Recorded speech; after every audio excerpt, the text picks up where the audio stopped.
Elizabeth at A Literary Princess. If you are new here, welcome. I am a 6-year PhD candidate in English literature with a focus on Victorian women novelists. And as you might expect, I love to read. Today I have a video in my 18th century novel project for you. And we will be talking about Gulliver's Travels by Jonathan Swift from 1726. If you don't know, in the 18th century novel, I am reading 12 books from across the century, starting in 1719 and ending in 1796 or 7. I can never remember.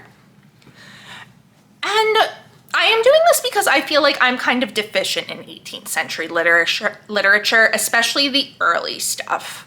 The Romantic era stuff I have a pretty good grasp on, but the early stuff, it's just like not there. And I wanted to remedy that. This is the third video in the series. We are going to start with a little bit of a history and summary of the book before moving into major themes that I noticed and ending with my thoughts on it as a book. There will be spoilers in this, please do be aware.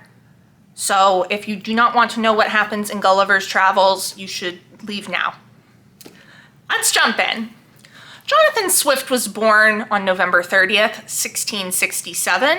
He died on October 19th, 1745. He was Anglo-Irish, meaning his father was Irish and his mother was English, I believe. He really started to gain recognition as a writer in 1704 with the publication of two works, A Tale of a Tub and The Battle of the Books. Both are works of satire, which is what he became known for. He was very involved in politics. He was a member of the Tory party, but it seems that he had more Whig allegiance when he was younger, but also that a lot of his ideas even later on were very much Whig ideas. But he was like a Tory in religion and religious matters, which is very interesting. He's best known for Gulliver's Travels, of course, but also A Modest Proposal, which was published in 1729. At the time, Ireland was in a state of really horrible poverty, and the English elites were kind of making suggestions for how to solve this that Swift thought were frankly ridiculous.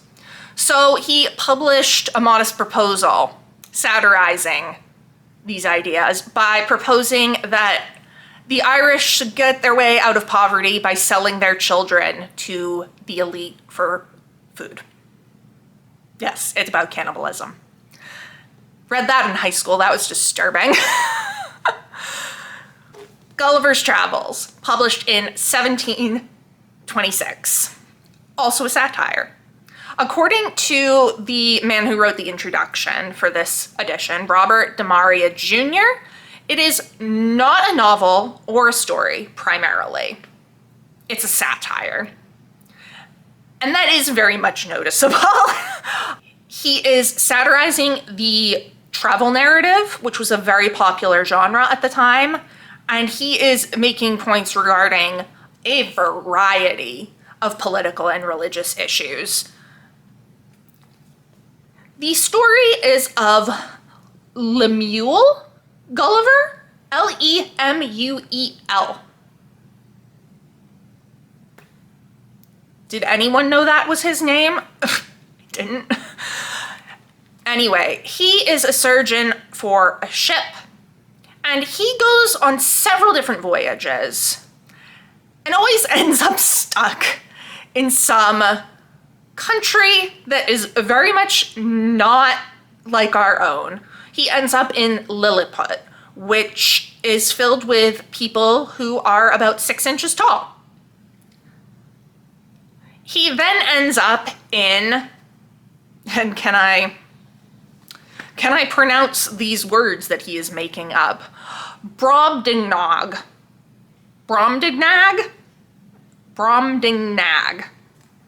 where the people are giants in comparison to a regular human. He ends up on the floating island of Laputa. And then he ends up in the land of the Houyahns, who are talking horses. And there are creatures called yahoos who bear a scary resemblance to humans. So he ends up in all of these places, generally ends up kind of ingratiating himself with some of the higher members of the society, whether that's the king or queen, or even just with the horse people, the horses. They don't really seem to have a governance quite in the same way, but he ends up with one of them. And he learns about their culture. He talks to them about his own culture from Great Britain. And it sets him thinking about humanity. That's kind of the best general summary I can give of it, because as Demaria said, it's not really a novel. It's a satire of a travel narrative, so there isn't a through plot. It's much more, it's almost episodic, like with like each of these places he ends up as an episode. And it is broken into 4 parts, which correlates with the 4 different places he ends up. So let's move into some of the major themes. When he ends up in Brobdingnag, I can't with these made-up words, I cannot deal with it. Anyway, he realizes he is among people who are giants compared to him. He says, I reflected what a mortification it must prove to me to appear as inconsiderable in this nation as one single Lilliputian would be among us. But this I conceived was to be the least of my misfortunes. For, as human creatures are observed to be more savage and cruel in proportion to their bulk, what could I expect but to be a morsel in the mouth of the first among these enormous barbarians that should happen to seize me? Undoubtedly, philosophers are in the right when they tell us that nothing is great or little otherwise than by comparison. It might have pleased fortune to let the Lilliputians, made up words, find some nation where the people were as diminutive with respect to them as they were to me. And who knows but that even this prodigious race of mortals might be equally overmatched in some distant part of the world, whereof we have yet no discovery. So very much this idea of perception. Like, to the Lilliputians, who are tiny, Gulliver is terrifying. And they don't know what to do with him. They are initially terrified. In Brobdingnag, maybe I'll be able to get it by the end of the video, Gulliver, who felt so superior to the Lilliputians, feels super insignificant. It's like, oh my god, I'm gonna die. But then when he is looking at them, like once he finally meets them up close, he's disgusted. He sees a woman who is nursing a baby and says, I must confess, no object ever disgusted me so much as the sight of her monstrous breast. And he goes on to describe it, which I'm not gonna read the whole thing, but like all of the flaws of the skin are amplified because she is so big in comparison to him. This made me reflect upon the fair skin of our English ladies, who appear so beautiful to us only because they are of our own size, and their defects not to be seen but through a magnifying glass, where we find by experiment that the smoothest and whitest skins look rough and coarse and ill-colored. I remembered when I was at Lilliput, the complexions of those diminutive people appeared to me the fairest in the world, and talking upon this subject with a person of learning there, who was an intimate friend of mine, he said that my face appeared much fairer and smoother when he looked on me from the ground than it did upon a nearer view when I took him up in my hand and brought him close, which he confessed was at first a very shocking sight. He said he could discover great holes in my skin, that the stumps of my beard were 10 times stronger than the bristles of a boar, and my complexion made up of several colors altogether disagreeable. Although I must beg leave to say for myself that I am as fair as most of my sex and country, and very little sunburnt by all my travels. On the other side, discoursing the ladies in the emperor's court, he used to tell me one had freckles, another too wide a mouth, a third too large a nose, nothing of which I was able to distinguish. I confess this reflection was obvious enough, which, however, I could not forbear lest the reader might think those vast creatures were actually deformed. For I must do them justice to say they were a comely race of people, and particularly the features of my master's countenance, although he were but a farmer, when I beheld him from the height of 60 foot, appeared very well proportioned. It's interesting. I don't really know what he's doing with this, but it is interesting and it keeps coming up. But then we also have not just perception of appearance, but perception of behavior and like government. Because he meets people who have various different governing systems than the English, and also like very different kind of morals. And with this, Swift is very much holding up a mirror to society and being like, hey, look at yourselves. So I believe this is the king of Brobdingnag. Did I get it? Gulliver has been explaining their system of government and all of their different wars and whatnot.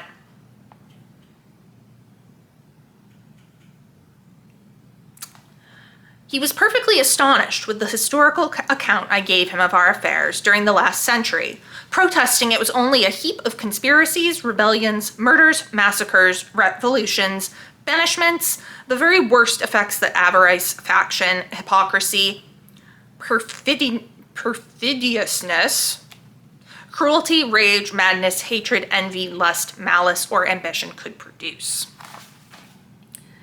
And the king says, I cannot but conclude the bulk of your natives to be the most pernicious race of little odious vermin that nature ever suffered to crawl upon the surface of the earth. And Gulliver at this point is like just kind of brushing it off like, oh, he doesn't know anything. It's fine. However, then he ends up in the country of the Hunyahims, where he encounters the Yahoos. And he is absolutely horrified of them. So when he first encounters them, he says, at last I beheld several animals in a field, and one or two of the same kind sitting in trees. Their shape was very singular and deformed, which a little discomposed me. He then later sees them more up close, and says, my horror and astonishment are not to be described when I observed that in this abominable animal, a perfect human figure. So the Yahoos are thought by the Hunyahims to have no reason. They are just animals. And not only are they just animals, they are like particularly horrible animals. There is one point where they are talking about whether they should kill all of them. And of course, to them, Gulliver is a Yahoo. But they're like, oh, he possesses a certain amount of reason. Interesting. But they still don't really know what to make of that. So Gulliver tells the Hunyahim that he lives with about his own country, obviously. And he said, whoever understood the nature of Yahoos might easily believe it possible for so vile an animal to be capable of every action I have named, if their strength and cunning equaled their malice. But as my discourse had increased his abhorrence of the whole species, so he found it gave him a disturbance in his mind to which he was wholly a stranger before. He thought his ears, being used to such abominable words, might by degrees admit them with less detestation. that although he hated the Yahoos of this country, yet he no more blamed them for their odious qualities than he did a bird of prey for its cruelty, or a sharp stone for cutting his hoof. But when a creature pretending to reason could be capable of such enormities, he dreaded lest the corruption of the faculty might be worse than brutality itself. At another point, he says to Gulliver that our institutions of government and law were plainly owing to our gross defects in reason, and by consequence in virtue, because reason alone is sufficient to govern a rational creature, which was therefore a character we had no pretense to challenge, even from the account I had given him of my own people, although he manifestly perceived that in order to favor them I had concealed many particulars, and often said the thing which was not, which is lying, which the Hunihims really don't have much of a concept of. Once again, we are having someone of this other race be absolutely horrified by what Gulliver is telling them of England. And this time, because Gulliver sees all of this reflected in the Yahoos, who pretty much look like him, he ends up pretty horrified too. Ends up basically being unable to stand human society when he ends up back in England, which is interesting. So obviously Swift is making a comment on human behavior and how kind of horrible it is. There is very much an anti-war narrative to a lot of his criticism.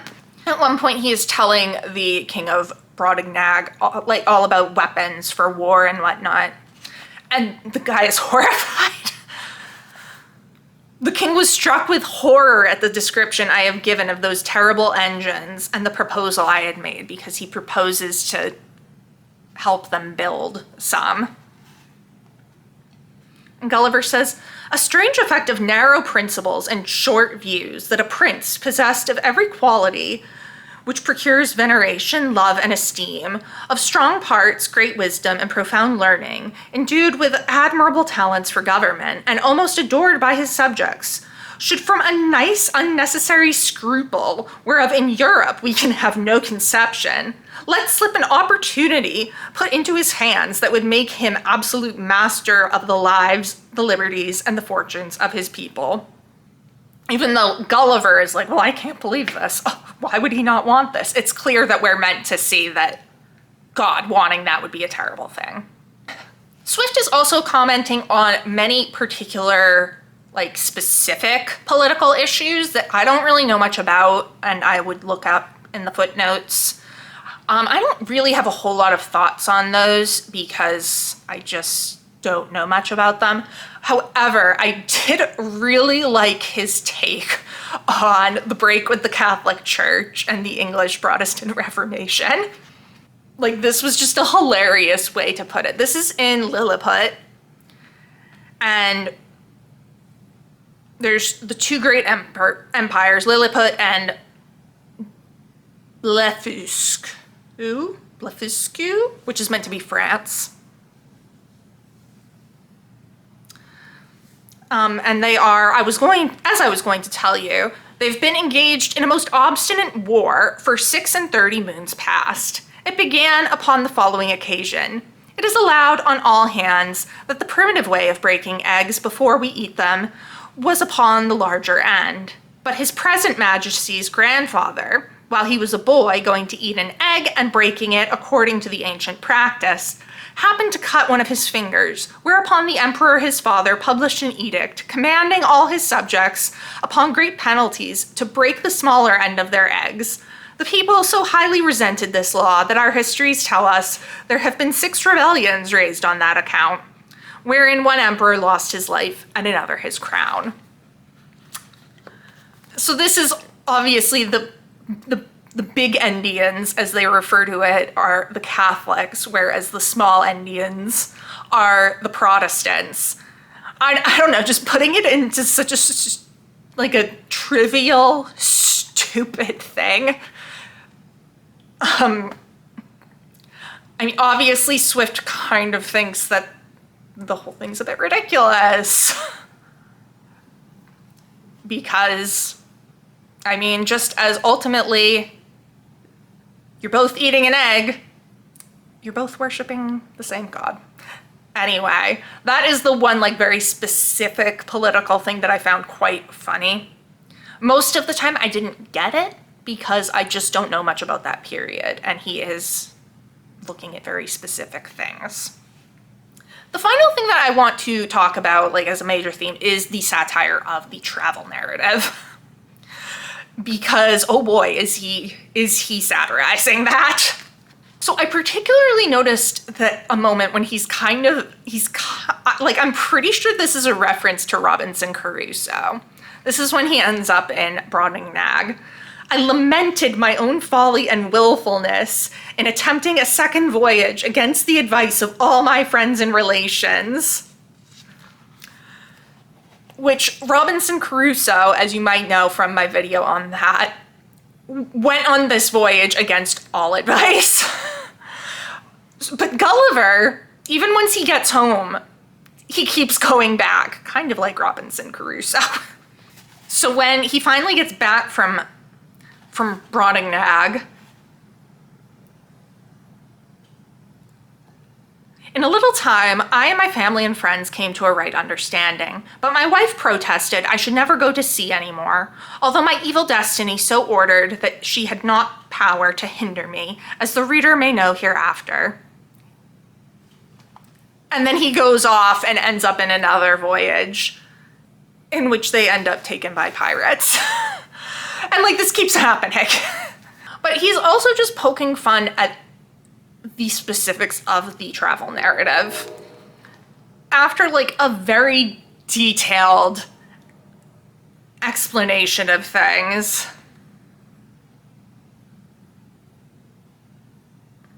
I hope the gentle reader will excuse me for dwelling on these and the like particulars, which however insignificant they may appear to groveling vulgar minds, yet will it certainly help a philosopher to enlarge his thoughts and imagination, and apply them to the benefit of the public as well as private life, which was my sole design in presenting this and other accounts of my travels to the world, wherein I have been chiefly studious of truth without affecting any ornaments of learning or of style, but the whole scene of this voyage made so strong an impression on my mind, and is so deeply fixed in my memory, that in committing it to paper I did not omit one material circumstance. However, upon a strict review, I blotted out several passages of less moment, which were in my first copy, for fear of being censured as tedious and trifling, whereof travelers often are, perhaps not without justice, accused.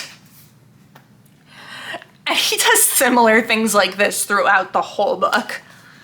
Perhaps I should be hardly believed. At least a severe critic would be apt to think I enlarged a little, as travelers often are suspected to do. To avoid which censure, I fear I have run too much into the other extreme, and that if this treatise should happen to be translated into the language of Brobdingnag, and transmitted thither, the king and his people would have reason to complain that I have done them an injury by a false and diminutive representation. So obviously Swift is seeing these travel narratives as exaggerated, overly detailed to the point of ridiculousness, and basically just not true. So a captain who rescues him at one point says, he hoped when we returned to England I would oblige the world by putting it in paper and making it public. My answer was that I thought we were already overstocked with books of travels, that nothing could now pass which was not extraordinary, wherein I doubted some authors less consulted truth than their own vanity or interest, or the diversion of ignorant readers. That my story could contain little besides common events, without those narrative descriptions of strange plants, trees, birds, and other animals, or of barbarous customs and idolatry of savage people with which most writers abound. However, I thanked him for his good opinion and promised to take the matter into my thoughts, which obviously he does. So yeah, Swift had some problems with travel narratives, and that is like a huge thing throughout the book. So those are kind of the major themes or ideas that I noticed. What are my actual thoughts on this as a book?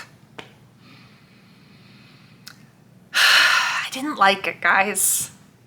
I really didn't like it. Like the first half, the stuff with Lilliput and Brobdingnag, I was like, yeah, okay, this is mildly amusing. It was like 3 stars. But then there was like a whole half of a book left. And it just got tedious after a point. It felt like we were just kind of repeating the same ideas over and over again with different window dressing. Like now they're horses, but look, we're still kind of saying the same things about human nature. I don't know. It's very much not my sense of humor. Like, there's a lot of focus on bodily functions that I don't find that funny, and I don't want to read about that. I don't know. Like, I can get how an adapted version of this would be fun for children, and I think that's how a lot of people experience it. Because I have had many people be like, oh, Gulliver's Travels, I loved that as a kid. I'm like, I cannot imagine a child actually reading this at all. Like, an adapted version, yeah. I can see where they might find that fun. But, I'm like, I just found it really tedious after the first half. I was like, you've made your point. Why do we have to keep doing this? Why? So yeah, I was not a fan.